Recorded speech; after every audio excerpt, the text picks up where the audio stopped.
It's time for the Why I Hate Ticketmaster video. I thought we all knew that Ticketmaster was the worst. When are we going to start talking about the issues going on with resales? We need to sue Ticketmaster. Not trust her. Reasons why we hate Ticketmaster. Taylor Swift wrote this song about Ticketmaster, okay? You can't tell me otherwise. All you are is mean and a liar and pathetic.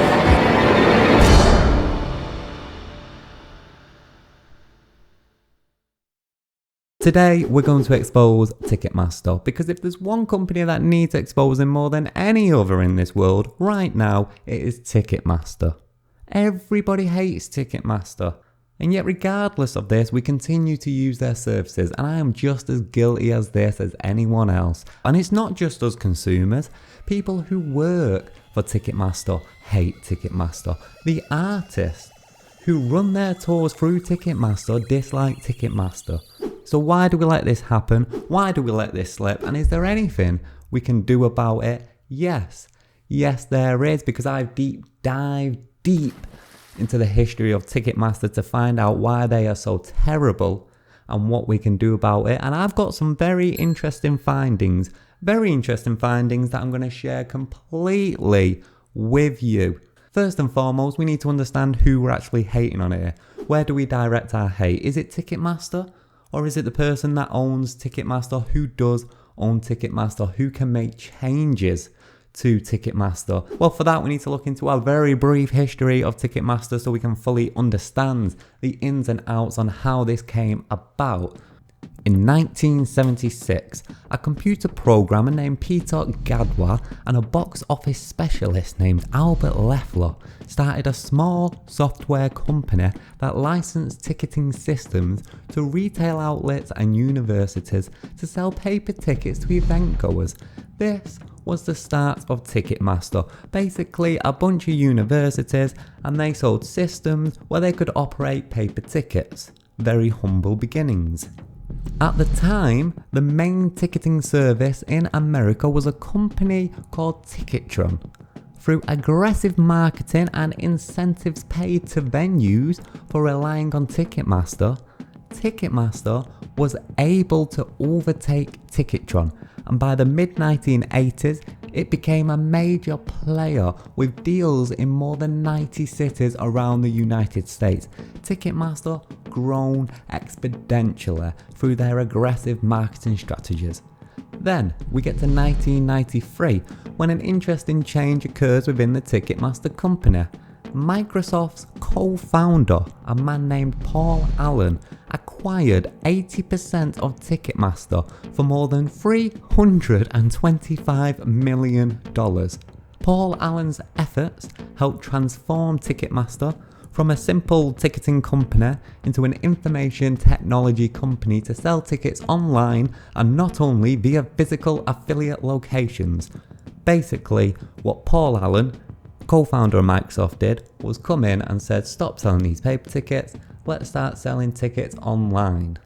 Then, 1998, digital media giant named Interactive Corp, aka IAC, purchased a majority stake in Ticketmaster along with its competitor CitySearch, and combined the two entities to form a comprehensive online entertainment guide selling concert tickets and related merchandise. But that's not all.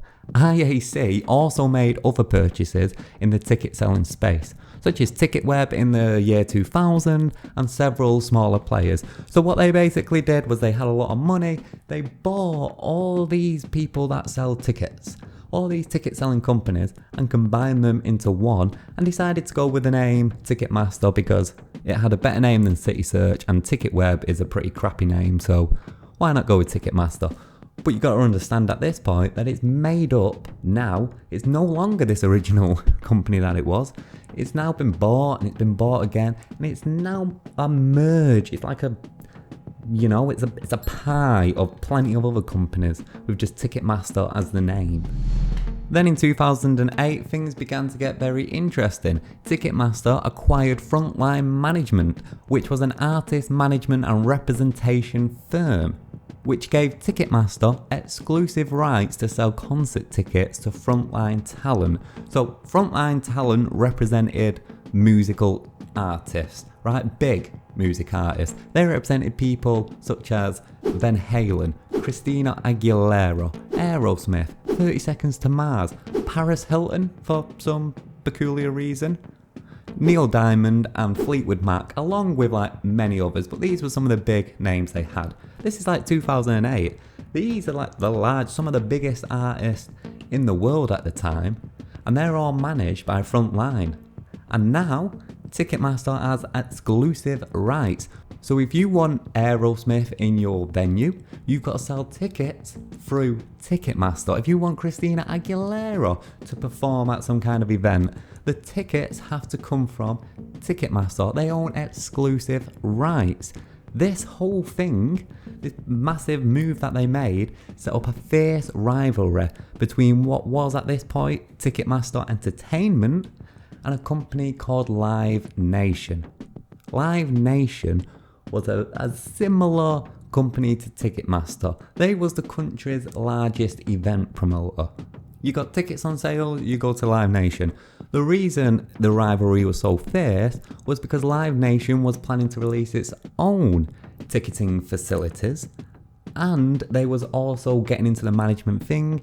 Live Nation represented people such as U2, Madonna and Coldplay. However, this rivalry ended 1 year later when in 2009 the two companies announced a merger. This would be a major move, and it's very important to the story because if these companies merge together like they plan to, not only would they own exclusive rights to some of the largest musicians of its time. We're talking, just to run through the list again, now combined, Van Halen, Christina Aguilera, Aerosmith, 30 Seconds to Mars, Paris Hilton, Neil Diamond, Fleetwood Mac, U2, Madonna, Coldplay, as well as many others. They would also run the largest company to promote that, and they would run the largest ticketing company to sell the actual tickets. So they would have some form of monopoly on the industry. So it was a huge move.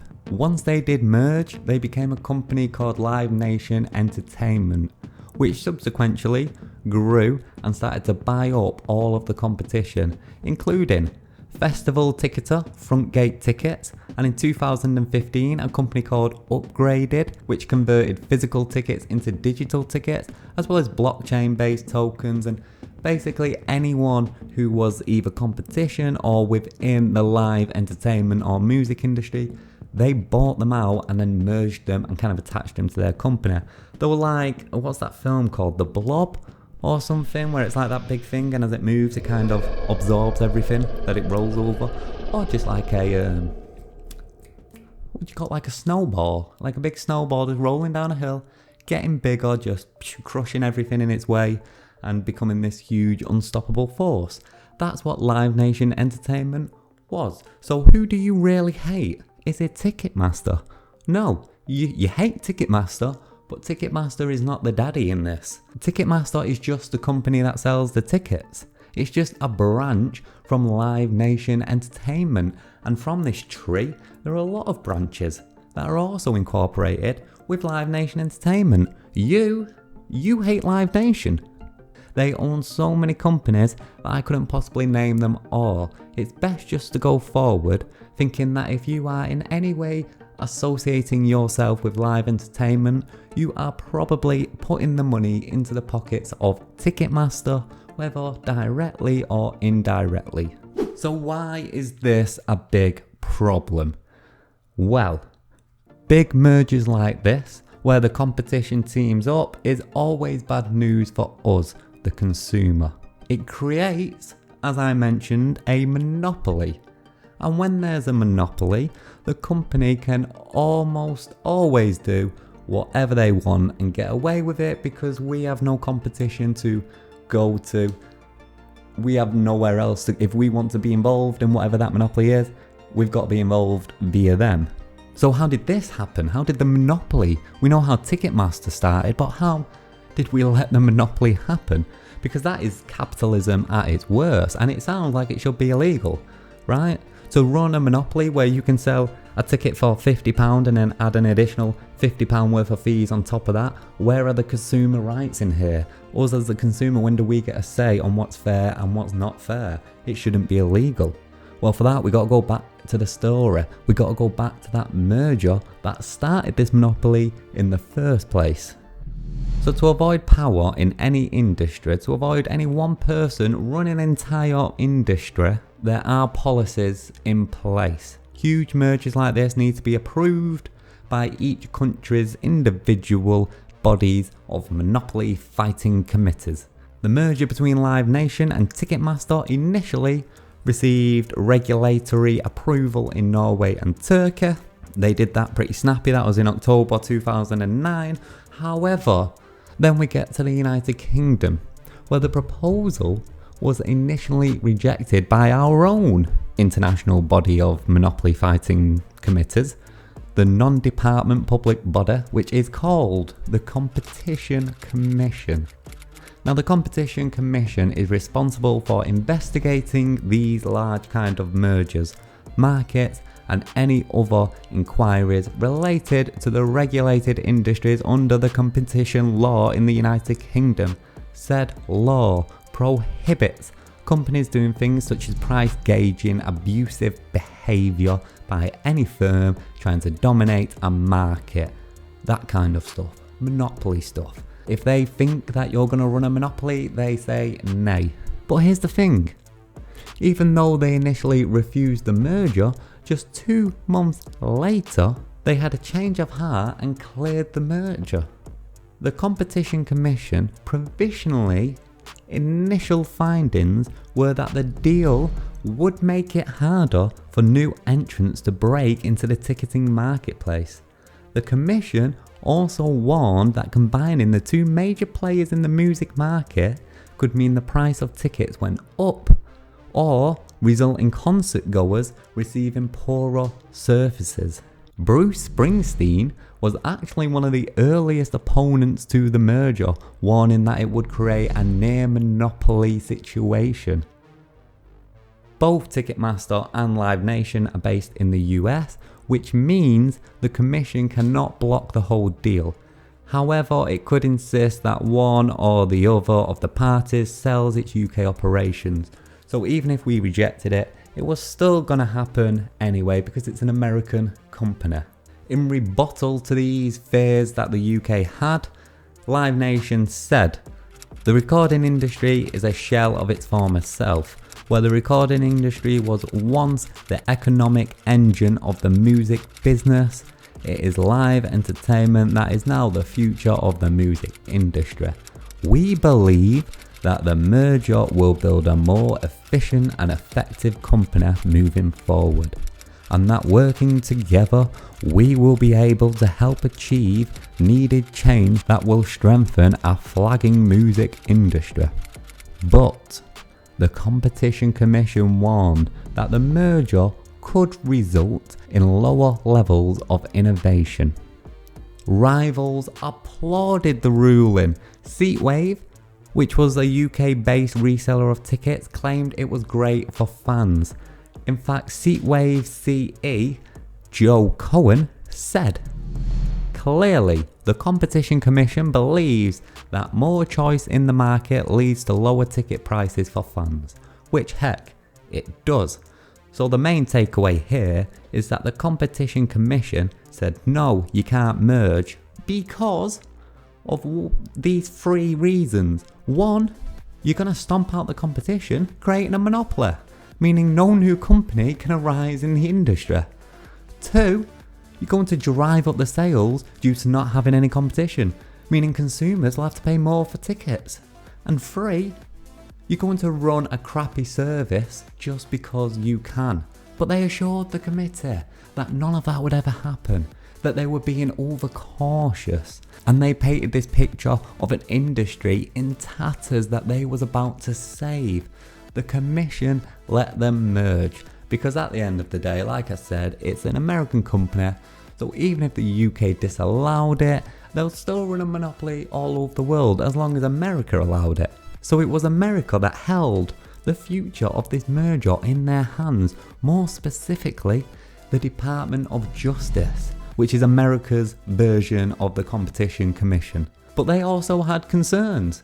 They originally said its concerns were that the merger, as originally proposed, would have substantially lessened competition for primary ticketing in the United States, resulting in higher prices and once again less innovation for consumers. But after some back and forth, they came to an agreement stating that under the proposed settlement, Ticketmaster must license ticket software and diverse ticketing assets to 2 different companies or another buyer suitable in the department, respectively, allowing both companies to compete head-to-head with Ticketmaster. Ticketmaster was also to subject itself to court-ordered restrictions on its behaviour, so how it acts in comparison to, competing and threatening nature, and the way it behaves now that they own this monopoly. And where did that lead? Well, let's go back to those 3 initial points, shall we? Number 1, they said you'll stomp out the competition, creating a monopoly. Live Nation didn't keep its promise. In 2019, the Department of Justice concluded that the company had repeatedly threatened venues to win business for Ticketmaster. To address these violations, the government required Live Nation to repeat the promise it had broken. That was it. They just had to repeat the promise that they had broken. Ticket Nation own or have deals at least with 80 out of the 100 large venues in America. If the other 20 venues didn't contract with them, they threatened them by making sure the artists who were popular enough to fill these large venues would never play there. And this is not a surprise for anyone. They've been threatening and dominating since before the merger ever happened. Anyone remember the band Pearl Jam? Well, in 1994, they brought the threatening nature of Ticketmaster to the attention of President Clinton. The Department of Justice, yes, the same company who agreed to the merger, investigated Ticketmaster's practices after receiving these complaints about the service fees making tickets unaffordable. This was along with claims that Ticketmaster did at this time in 1994 already hold a monopoly in the concert industry. But in 1995, they dropped the case stating that they would continue to monitor competitive developments in the ticketing industry. That was it. That is all they did. Where was all this monitoring when the merger was agreed to? Where was it when they broke their initial promises and started threatening other venues and started this competitive nature? And as for Pearl Jam, after the investigation was dropped, Pearl Jam's world tour was cancelled, and then the band had great difficulties booking shows after that. Ticketmaster reportedly threatened venues with legal action if they worked with the band in the future, so Pearl Jam just couldn't tour anymore. The dismissal of this investigation has been criticised as a product of political corruption rather than a merit-based dismissal, such as the Pearl Jam one. Rather suspicious. Quite suspicious. It's like they're lining the pockets of politicians. Point number 2 was that they would drive up ticket prices. Did that happen? Yes, it did. They started adding these crazy fees on top of ticket fees for the pleasure of using Ticketmaster. You're basically being forced to tip them. And we can't mention this without mentioning these dynamic pricing structures that they've recently brought into practice. This is the new Ticketmaster pricing system that alters the price of a ticket based on demand. Ticketmaster has now said that this is being used in order to try and stop touts and to give more money back to the artist, which I see as, quite frankly, a load of baloney. What it really is a way for them to justify selling one ticket for £50 calling it great value, then 5 minutes later sell the exact same ticket for £500 and still say, well, you know, it's great value because other people also want it, so we've got to charge more for it. And how can they get away with this? Because due to point 1, they stomped out all the competition, meaning it's pay the extortionate price or piss off. And the number 3 worry was that they will run a crappy service just because they can. Taylor Swift. Must I say any more? Their website is terrible and everybody knows it. In November 2022, millions flocked to Ticketmaster to grab tickets to see Taylor Swift, and what happened? The website crashed. Long wait lines, frozen screens, this all sparked uproar with Swifties. What about in December with Bad Bunny? When Bad Bunny was performing in Mexico, people were told that they had fake tickets and it was all because of a glitch in the system. Despite what they will have you believe, it is not difficult for Ticketmaster to run an efficient website. The reason they don't isn't because of too much demand, the reason they don't is because they don't have to. Cry, weep and complain all you want. The next time someone is performing and you want to see them, you're still going to use Ticketmaster. So what can we do about this? How can we make a change, if we can even make a change? Because so far this video has been mighty depressing, but here's the thing, there is something we can do. In particular, there's 2 things that always come to mind when we speak about this. The first thing is that larger artists who aren't under contract with Live Nation, they can begin to boycott. They can say, we're not going to use Live Nation, we're not going to use them to promote the tour, we're not going to use their venues, we're not going to use Ticketmaster. And over time that will make a change, but you got to understand that it's a slow and tedious process and it has a lot of problems in itself. If Live Nation were to crash, think of all the people who would suffer because of that. They position themselves in a way where we need them. And it's not just the wealthy artists who are going to lose an income, it's everyone here, from the people who sweep the floors after gigs, it's the independent restaurants who rely on the tourism of people coming to go to those large arenas who are going to lose income, it's the guy who checks your bag before you go in, it's the girl who rigs up all the lighting. We're talking millions and millions of jobs lost. The downfall of Ticketmaster equals the crash of an economy, and already inflation is crazy high and people are struggling to make a decent income, so that's basically out the question because the crash will be way too much to handle. Remember when I mentioned Bruce Springsteen? He was massively against it when the merger first was proposed. Well, his last tour was ran through Ticketmaster, it was ran through Live Nation. Why? Because it's the only way he can make a living, it's the only way he can do it is now with Ticketmaster. That is the level they have positioned themselves.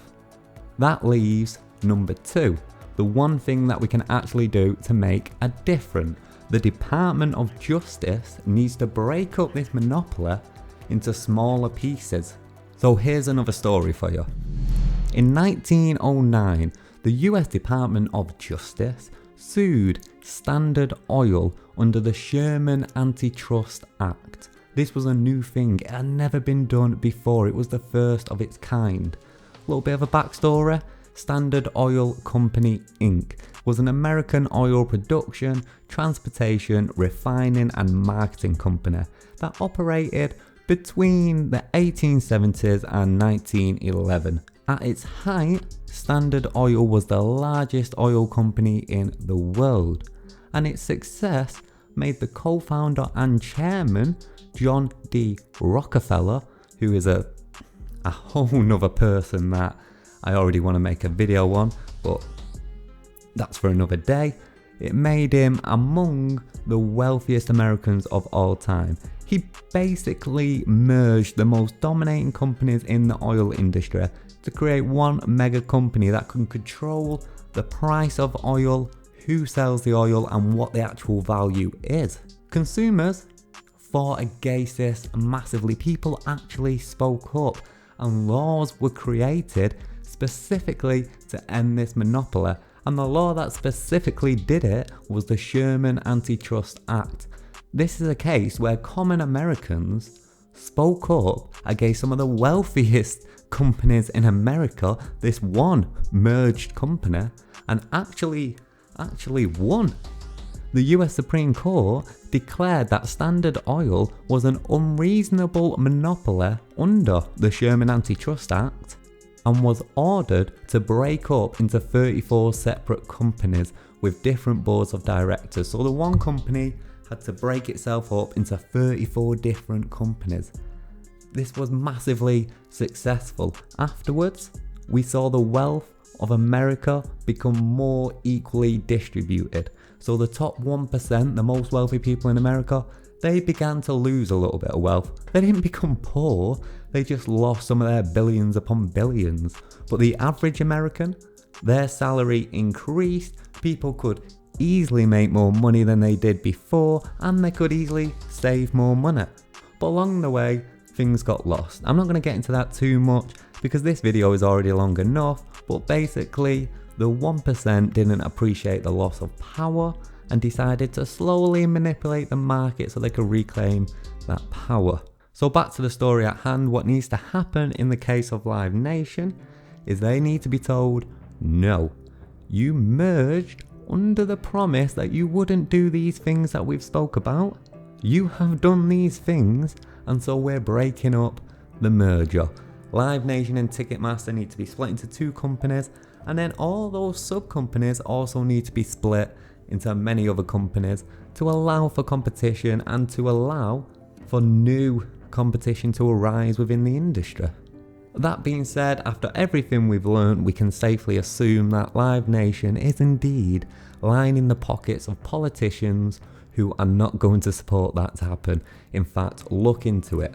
Barack Obama, everyone's favourite American president, agreed to this merger in the first place when everyone else was unsure about it. He's the one that gave the go-ahead on this. But we the people have a voice that we never had.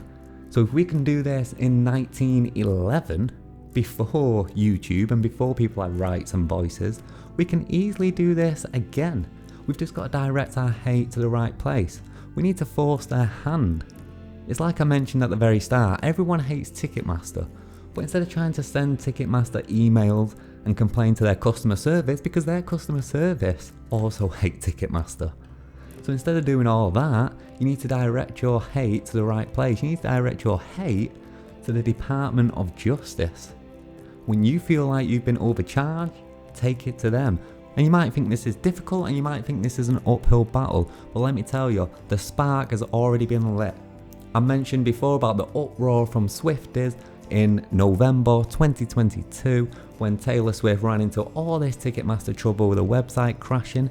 Well, that roar lit a fire under the Department of Justice. There were so many Swifties who were not going to let this happen and who shouted about it and who voiced their concerns as loud as they could, and they made a change. As of today, the Department of Justice has reopened the case to investigate Ticketmaster and Live Nation and whether or not they run a monopoly. The only reason they've done that is because so many people spoke up about it that they had to do something. So all we have to do now is continue to shout about it and to aid in their investigation. It starts with knowledge, and the very first question that we answered in this video essay, which was who should we actually be hating on? And it's not Ticketmaster, it's Live Nation. So send someone this video, send your mum this video, your sister this video, your cousin, your auntie, whoever it is who dislikes Ticketmaster, send them this video and voice your concern to the Department of Justice. You can easily find their contact information online where you can send them an email about what your issue is. Even if it's such a small thing, if everybody does it, they'll have to do something about this. If people can do this in 1911, when nobody had a voice, then we can do it now when people like me are allowed on the internet to talk about whatever they want. We can make a change. This has gone much further than an expose of Ticketmaster. This is now the fuel that is going to be on the fire that the Swifties lit up back in November 2022 when they wouldn't be quieting down, and the Department of Justice was forced to investigate this case. It's not spoke about much in the news. Do not let them close this case because they're being paid off by politicians. Have a voice in the matter. And as always, thank you for sticking by me through another long video. And don't forget to subscribe for more exposés in the future. Thank you very much.